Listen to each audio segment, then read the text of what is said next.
ये जिंदगी है साहब, उलझेंगे नहीं तो सुलझेंगे कैसे। ये जिंदगी है साहब, उलझेंगे नहीं तो सुलझेंगे कैसे। और बिखरेंगे नहीं तो निखरेंगे कैसे, बिखरेंगे नहीं तो निखरेंगे कैसे। जब आप बिखरिएगा तभी जाकर आप निखरिएगा।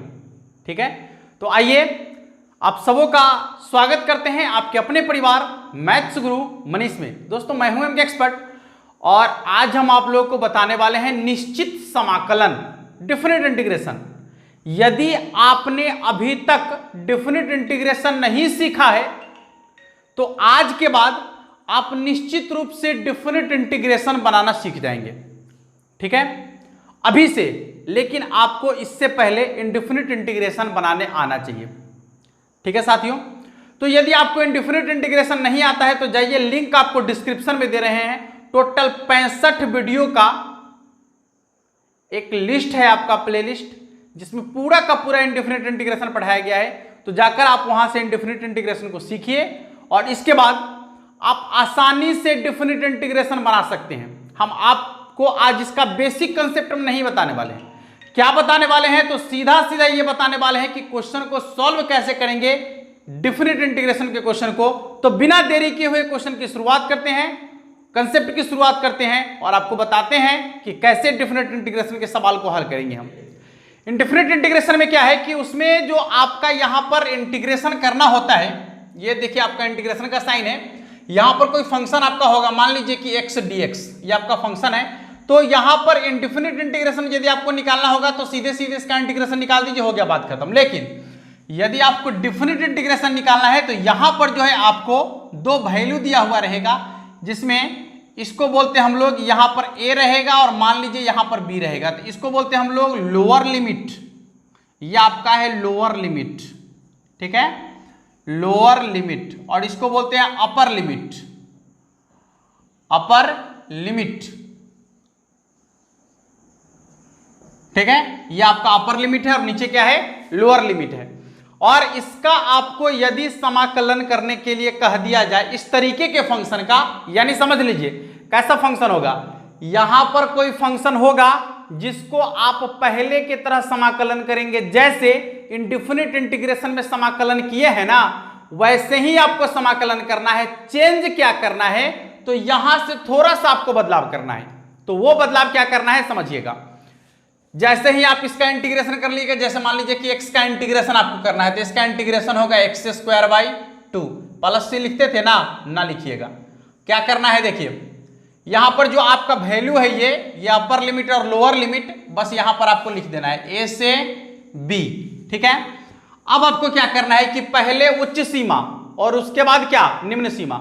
यानी उच्च सीमा का मान पहले रखना है x के जगह पर, अब माइनस करके फिर निम्न सीमा का मान रख देना है, और जोड़ घटाव जो करना है करके और मान निकाल दीजिए, हो गया डिफिनिट इंटीग्रेशन। है ना आसान, बस यही करना है आपको। देखिए मान लीजिए 1/2 कांस्टेंट है, बाहर कर लीजिए, तो क्या बच गया आपका x² a से लेकर b तक। चलिए पहले b रखेंगे और फिर इसके जगह पर क्या रखेंगे, a रखेंगे, बीच में आपको माइनस का चिन्ह लगाना है। तो b रखेंगे क्या हो जाएगा, b² माइनस a रखेंगे क्या हो जाएगा, a², यानी ये आपका हो गया 1/2 b² माइनस a², हो गया आपका डिफिनिट इंटीग्रेशन। ठीक है, तो आपको बनाना है डिफिनिट इंटीग्रेशन ठीक इसी प्रकार से।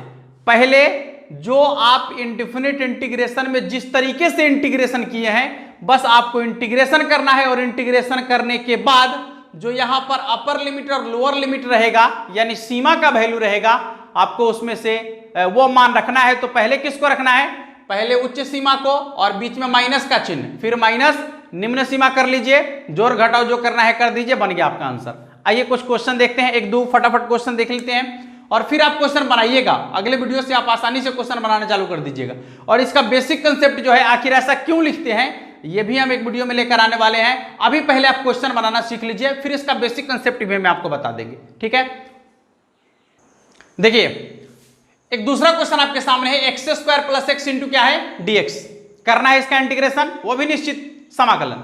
तो आप बारी बारी से पहले इसका इंटीग्रेशन कीजिए। देखिए पहले x² का इंटीग्रेशन कीजिए, क्या होगा, x के पावर 3/3 ब्रैकेट बंद, अलग अलग दोनों का, यहां 1 से 2 तक, प्लस फिर x का इंटीग्रेशन कीजिए, एक्स स्क्वायर बाई 2, फिर यहां भी 1 से लेकर 2 तक। ठीक है, देखिए यहां 3 कांस्टेंट है, बाहर कर लीजिए, 1/3 बाहर आ गया। अब आपको क्या करना है, जहां पर x दिख रहा है वहां पर पहले अपर लिमिट यानी उच्च सीमा, और उसके बाद क्या माइनस निम्न सीमा। तो पहले आप 2 रखिए, तो कितना हो जाएगा 2 के पावर 3 माइनस 1 के पावर 3 और इसके बाद प्लस, यहां देखिए 1/2 को बाहर कर लेंगे। इसके बाद 2 की जगह x की जगह पर कितना रखना है 2, तो ये हो जाएगा 2 के स्क्वायर माइनस 1 के स्क्वायर।